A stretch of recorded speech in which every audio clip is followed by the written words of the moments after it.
Hi, my name is Tim, and I'm a senior systems engineer with NSX in the networking and security business unit with VMware.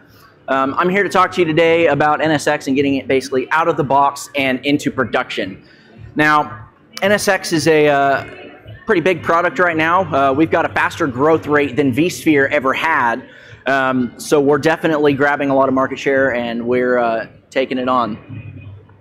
So looking at who is doing NSX, we've got a ton of different customers, different sizes, different verticals. We've got government customers. In terms of regulatory and compliance, we've got customers that are doing PCI with NSX. We've got customers that are passing HIPAA audits with NSX. And we've actually got 5 STIGs for DoD implementation of NSX. Now let's look at the software-defined data center. This is a big buzzword of SDDC. You hear that a lot from VMware. And when we say that, we mean something extremely specific. And that's abstracting all of your intelligence, all of your speed, all of your agility, all of the secret sauce out of hardware and bringing it into the software space. So around 1998, VMware came on the scene and we took all of these physical servers and we turned them into just a bunch of files known as virtual machines. You can take those, you can move them around, you can create them, delete them, snapshot them, migrate them, anything that you need to do a lot faster than doing it with a physical server where you have to rack and stack and cable and image and all of that. If you want to move it or delete it, you've got to do that whole process backwards. With vSAN, we're taking the monolithic storage approach and we're bringing all of that brain work into software. So we're taking pools of these disks across all of your physical servers and we're using software to turn that into your smart storage volume. Now, the only thing that you're left with is your networking and security. Now with NSX, we're taking and we're virtualizing both of those things. So why is this happening? If you look at some of the most agile data centers on the planet, your Googles, your Facebooks, your Amazons, customers are flocking to them, realizing that they can just go into the UI, or even not just the UI, and they can go click, click, click, and all of a sudden they've got all of these new VMs. They've got all of these new networks. And when you go in, you set up a VPC in Amazon, you start adding VMs to it, and you start creating all these networks. Somebody's not going back into the closet and moving network cables around. All of that is done in the software space. Companies like Rackspace shoveled millions and millions of dollars into developers trying to create all of these SSH scripts that were going out and touching all these network devices. And eventually, they ended up finding a company called Nicira. And VMware actually acquired Nicira in 2013. Some people think that we just took Nicira's product, we slapped the NSX label and shipped it off. That's not really the case. VMware's been doing networking and security virtualization for quite some time with the vShield suite of products and the vCloud networking and security products. Really what we got from Nicira was the control plane secret sauce for our VXLAN implementation. So if you look back at all of these, Google's, Facebooks, and Amazons, none of them have a hard requirement for a certain brand of hardware. They don't need, the best Cisco switches and all that. They don't need, Dell servers or HP servers or anything like that. Google uses what they call white box everything. The hardware doesn't matter to them so much that there's a couple of Google data centers that they don't cool because it's cheaper for them to rip and replace burned out hardware than it is for them to actually cool the data centers for a month. So all of their secret sauce is in the software layer, which when then you spread that across one data center, 2 data centers all across the world, it doesn't matter what x86 you have, it doesn't matter what storage you have, it doesn't matter what network you have. You can even have different platforms at every location. So you're a Cisco shop today, no problem. You go and you build data center B and you find out that Arista's a lot cheaper and you like some of the features for your underlay. Great, use them. If you're using an SDDC platform on top, then it doesn't matter what your physical underlay looks like. You're still getting that seamless experience for your networking and your security overlaid. So why are people doing this?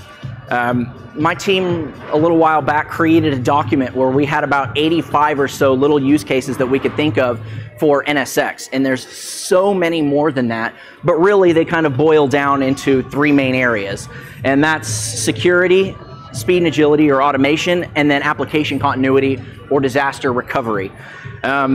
We get asked a lot, which one are customers using more?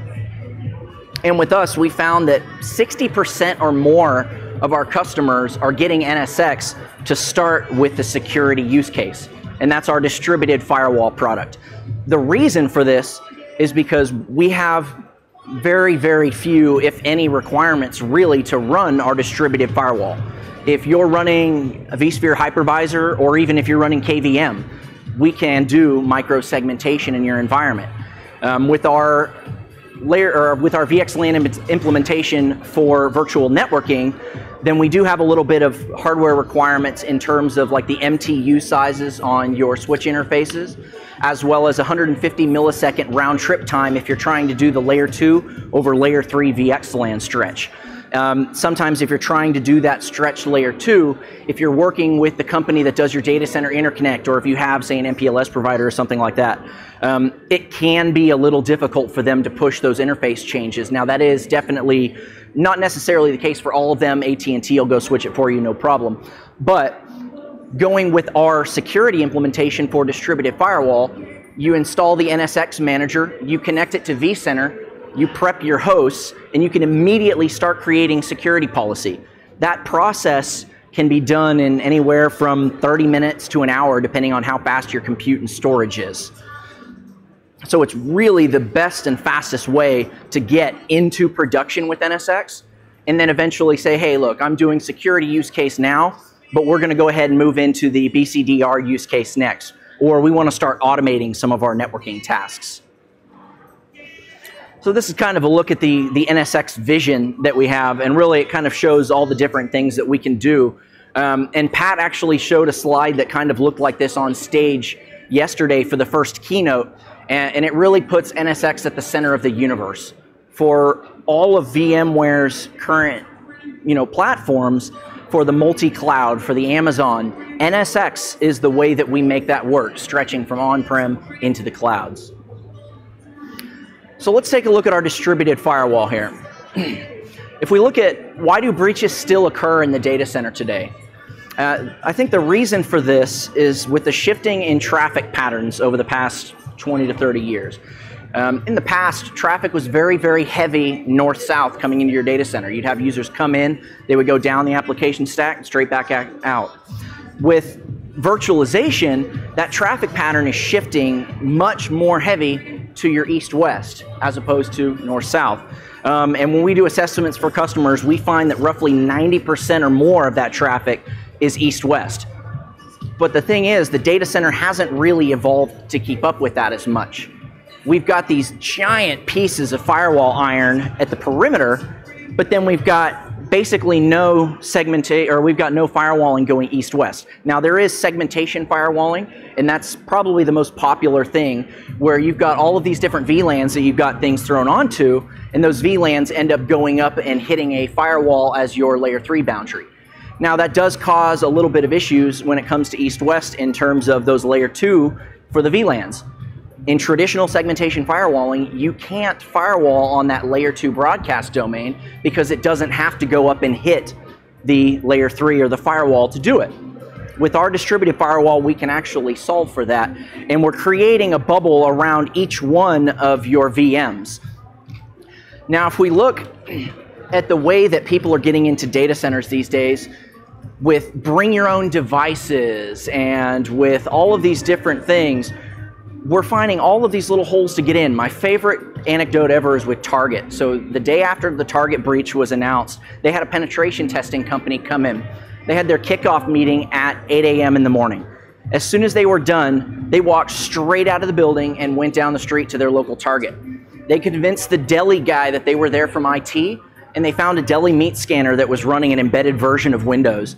Once they were able to get into that device, by the end of the day, they walked back up into Target IT and handed them a copy of their PII database because of a deli meat scanner. Who would think of that?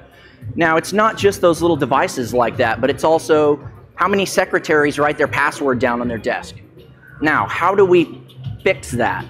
Because you may not necessarily be able to stop them from getting in and intruding into that device, but you can stop them from moving laterally from one thing to the other until they find what they're looking for. And with our distributed firewall, we're doing exactly that. So this is where we get our buzzword of the day, and that's micro-segmentation. Now, there's a lot of companies that say they do micro-segmentation.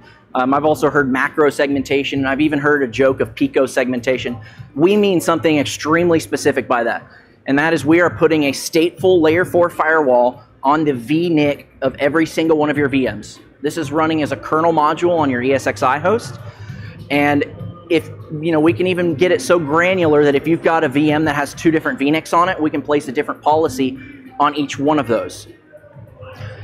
Now, with that, we can also start to make logical groupings of VMs. So you're not looking at 50 to 100,000 lines of 5-tuple IP scheme. We can actually build policy based on any VM that's running Windows, or any VM that has a name that's Windash or something like that. So you're kind of changing the way that you're building security policy. In a traditional segmentation firewalling environment, you've got to hairpin that traffic out of the ESXi host up to that firewall. Now, that's not necessarily a huge deal because that's just the way that it works.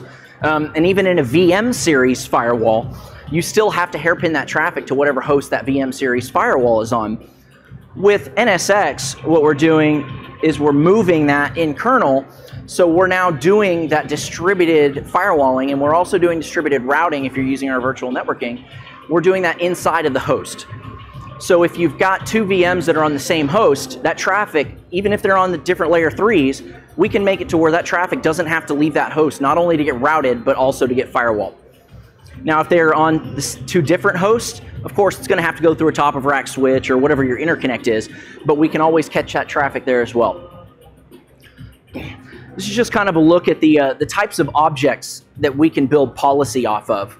We can build security groups either statically or dynamically. So you can say, well, these 5 VMs, I need them to be part of this group no matter what. But you can also create security groups using regular expressions. You can say, I need all of my Windows VMs except for these 5 because these are my templates, so I don't want them to have the Windows policy. You can say any of my Linux VMs. We can also do layer 2 firewalling, doing MAC filtering and things like that. You can, of course, do IP sets. Now, this is a big deal because we get a lot of questions of, I've got physical stuff, what are you going to do for me? Well, unfortunately, NSX does not manage physical devices today. Now, of course, we can design around that and say, well, we know that those physical devices are in a certain subnet, so any traffic that goes from this subnet to this virtual machine, we're going to go ahead and catch with the firewall. So you can design depending on how your traffic steering is, but if it goes straight in and out to the physical, we can't work with that. But that's where we have partner integrations with companies like Palo Alto and Checkpoint, where you can go from one seamless firewall policy table, such as Palo Alto's Panorama. You can push one policy, and it will push to NSX distributed firewall. It'll push to Palo Alto VM series, and it will also push to Palo Alto physicals. So we can absolutely work with you to make sure that your entire data center is covered. Now, this also creates kind of logical segmentation. So I mentioned earlier we've got customers that are doing PCI compliance. We've got customers that are passing PCI audits using absolutely no physical segmentation whatsoever.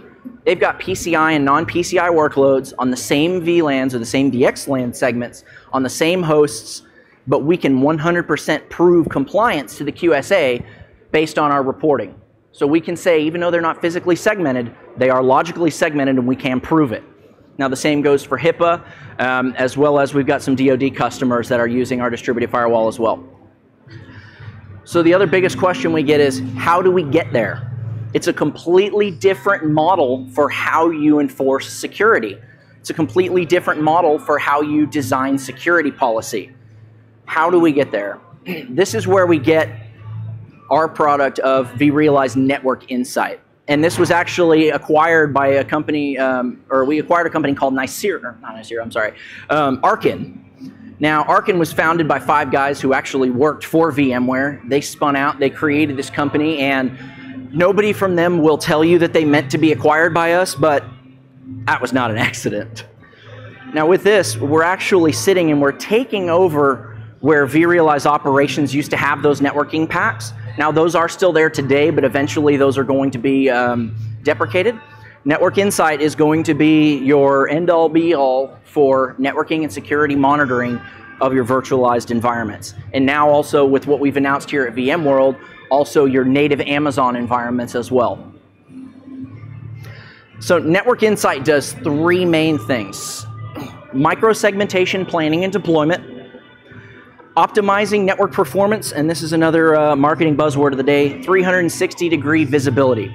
Now what that means is that we're pulling IP fixed data from your virtual distributed switch, but we're also connecting through and doing things like SSH screen scrapes from your physical devices, doing show IP routes and stuff like that so that we can build next hop routing tables.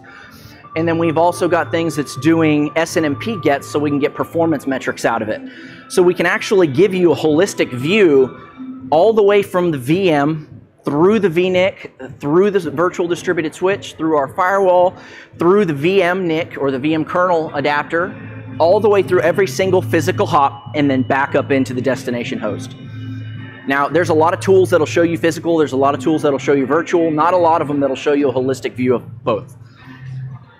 And then we've got the big value add for NSX. So vRealize Network Insight does not require NSX at all to be valuable, but it adds value to NSX, and we get that with the advanced operations.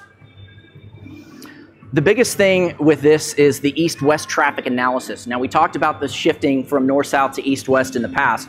We've got a lot of customers that, in fact, I walked into a financial customer where the security guy swore that he knew most of his traffic was north-south. We ran an assessment for about 3 days and came back and he had 95% east-west traffic. He had absolutely no idea. Now that's not a huge deal, but when you're thinking about designing security, you have to know what your traffic looks like. You need to know. So with this, when we install VRNI and we connect it and we start doing a collection, we look at every single flow coming through your virtual distributed switch. And we can start to tell you how much of your traffic is east-west, how much of it is north-south, how much of it is switched versus routed. So if you do an assessment for this and you look at that routed layer 3 traffic, which is 62%, what that tells me is that 62% of your traffic is a good candidate for our distributed logical router.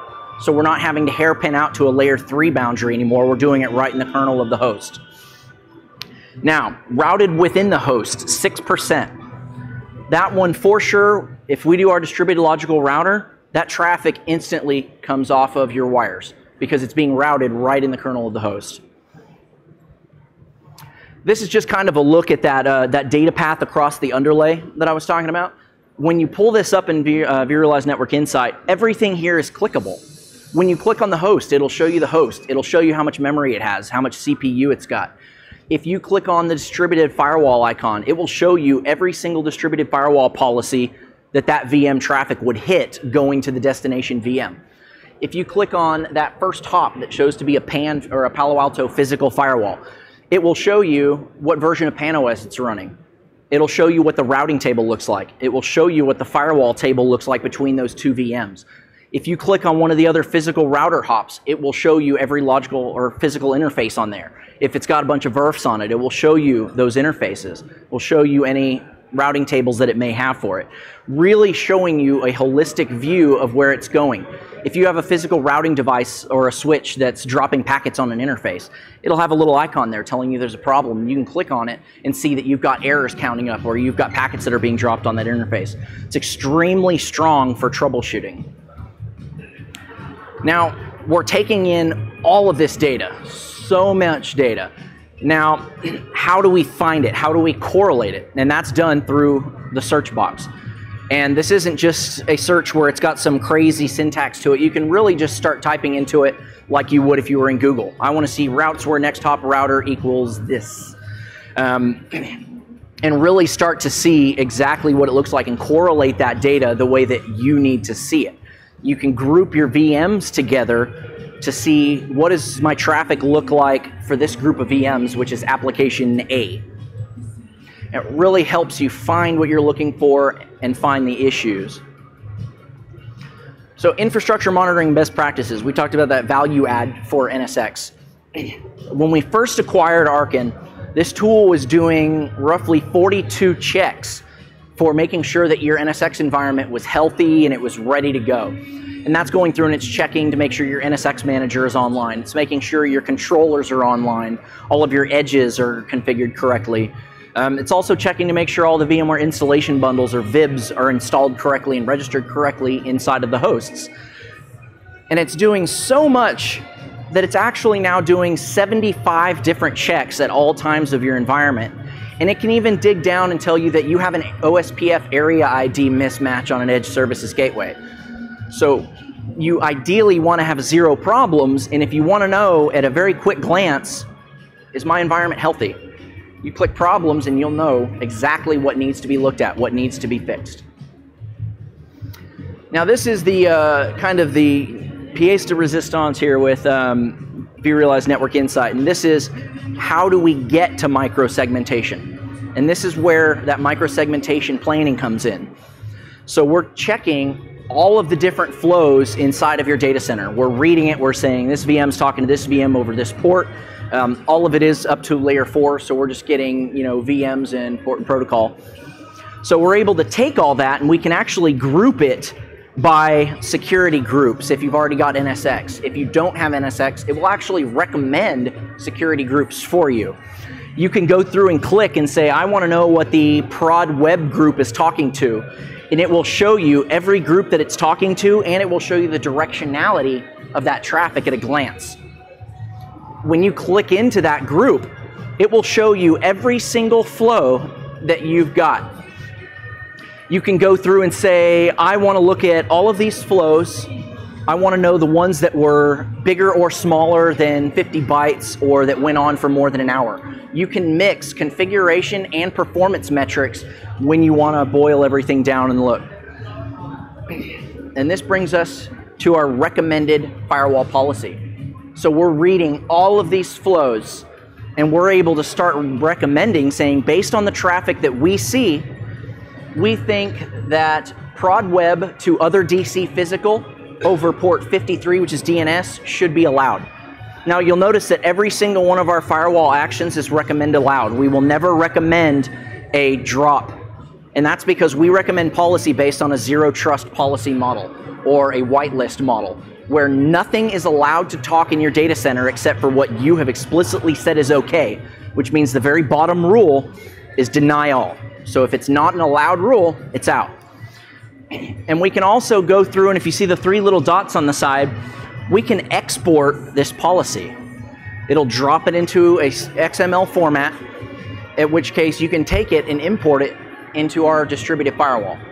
Now, of course, you don't just want to take all of this and just say, yeah, you're fine, and dump it in, because if you've already been breached and you've got rogue traffic in the data center, it's going to show up as allow because of the fact that we don't know. So it's just a really good starting point for sitting down with your developers, sitting down with your app teams and saying, is this traffic legitimate? Do you know that this is okay?